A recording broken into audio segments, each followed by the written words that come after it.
Hello, everyone. Yesterday, many of us here in the USA celebrated the 250th anniversary of the signing of the Declaration of Independence. One of the phrases that came into my mind was from our national anthem, the Star Spangled Banner, the land of the free and the home of the brave. And immediately, what came to my mind was what is the metaphysical meaning of the land of the free and the home of the brave? For we are not yet truly free until we break free of all limitations of lower vibrational consciousness. And in this physical reality, we're interacting with and engaging with what one could call lower vibrational energy consciousness. Why is it called lower vibrational energy consciousness? Because it's not yet in the higher dimensional existences of higher frequency consciousness. That may not mean anything to you. I understand that. Well, maybe for another day. Let's go back to the land of the free and the home of the brave. Well, actually, I'm going to connect it right away. The land of the free is the higher vibrational consciousness in the higher dimensions of consciousness. People might think of heaven and hell and earthly plane. A better way to put it, instead of heaven and hell, is what I gather from the autobiography of Yogi by Paramahansa Yogananda. In Autobiography of a Yogi, Paramahansa Yogananda quotes his guru Sri Yukteswar as talking about the astral planes and the causal plane. The astral planes include what some of us would call heaven and hell, and there are variations on heaven and variations on hell. There are different dimensions of those. Jesus even said, "In my house there are many mansions," or how did he say that anyway? He referred to many mansions.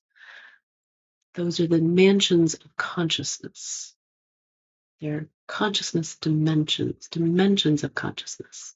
Here in the 3D, 4D physical plane, 3 dimensions of space, 1 dimension of time, space-time, we experience regular everyday consciousness for the most part until we meditate and expand our awareness or have a life experience that expands our awareness automatically.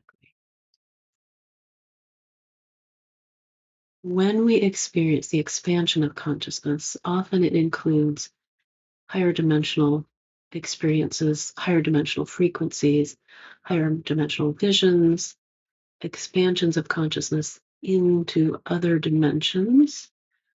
One can, in some sense, visit various astral planes and experience astral planes. The term, well, there's astral projection, which is usually really in the 4D world, but it can include astral projection of our astral bodies or energy bodies, can go into the astral planes. Ascension means ascending in consciousness to a higher plane of existence in a higher dimension of consciousness. It can be an amazing and lovely experience. Then there's the causal plane. The causal plane is the source plane. The source, what some people would call God, the divine spirit. It's beyond the universe. It's in the universe. The universe is in it. Everything is interconnected. All the dimensions of existence and consciousness are connected. Why? Because they exist in consciousness itself and in the subtle energies of consciousness. So what is the land of the free? The land of the free is those who have experienced ascension and can return to states of ascension beyond this physical plane. That is the metaphysical existence. So to be free, moksha, liberation in the Hindu philosophies, is to break free from the limits of consciousness within the physical dimensions of existence. To be free is, in a permanent sense, which I've not yet experienced, is to be free in a higher dimensional sense, to exist metaphysically on a higher level of consciousness. And when I talk about these hierarchies, it's not a power over domineering hierarchy, not at all. All power belongs to Source. We just tap into the frequencies of Source existence within ourselves, around us, And the more we liberate ourselves from the lower vibrational frequencies, the more easily we can tap into higher vibrational frequencies, and the more we can manifest those higher frequencies as ourselves, in ourselves, and through ourselves. So it's not about accessing power. That's a very physical dimension way to look at reality. It's not that at all. It's about experiencing the divine energies, sacred energies, source energies, manifesting as ourselves, manifesting around us, importantly, manifesting through consciousness. And when we can break free from the physical limitations, we can truly dwell in the land of the free. Why is bravery brought in? The home of the brave. It takes nerve not to look at this physical reality as primary. It takes bravery to choose to believe, understand, and to trust that the metaphysical levels of reality are what's really real and in an eternal sense and in a primordial sense, instead of seeing physical reality as primary, as ultimate. It takes bravery, courage to step beyond the physical plane of existence and truly trust and rise up in consciousness to the higher dimensional planes. Long ago, the universe taught me the difference between being a victim in victim consciousness and being a spiritual warrior. And I resisted this teaching. Why? Because I didn't want to have anything to do with war, warfare, violence. For me, those were horrible things in ways that I had experienced to some degree, not directly in war. I was a refugee as a child to get away from war, which didn't really happen around me. But I've also experienced violence and potential violence, directly and indirectly. It's also been a reality in this physical plane. Being a spiritual warrior has nothing to do with violence, not at all. In the English version of this, I'm not sure why we need that word warrior.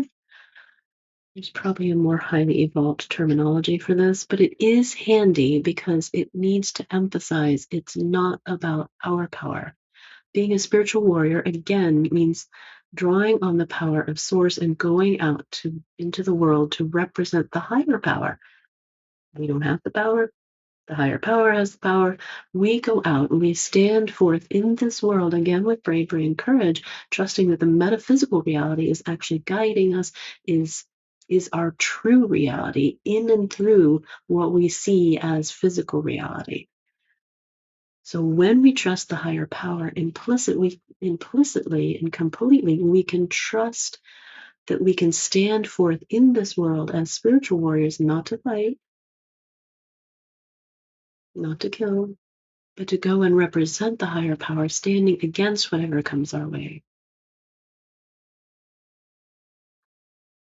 The reason this is important is not about killing, not about fighting. I understand that for some people on their path, that may have been a necessary part of it. I'm not going to speak against that if that was a necessary part of your path. Okay? I understand. But the point of being a spiritual warrior is to represent everything the higher power can represent in and through us in a world in pain, in agony. And what the higher power represents is healing, wholeness, love, the kind of light that brings wisdom and truth and true sights into this physical reality to enable us to experience wholeness, love, joy, peace, and bliss in this reality, and to shift our consciousness and raise our consciousness, elevate it into higher dimensional planes of existence. Those are the home of the brave. Those higher lands, the many mansions that Jesus mentioned, are the land of the free and the home of the brave. We have to be brave enough not to latch on and hold on to this physical reality as though it is our security blanket. We need to be strong enough and brave enough to be spiritual warriors who let go of the physical security blankets of the world and see through the physical manifestations of ultimate reality and trust the ultimate reality, the physical reality, metaphysical planes of existence, the higher. loving, peaceful, blissful, joyful planes of existence are the land of the free and the home of the brave. I hope we can meet there one day. Thank you.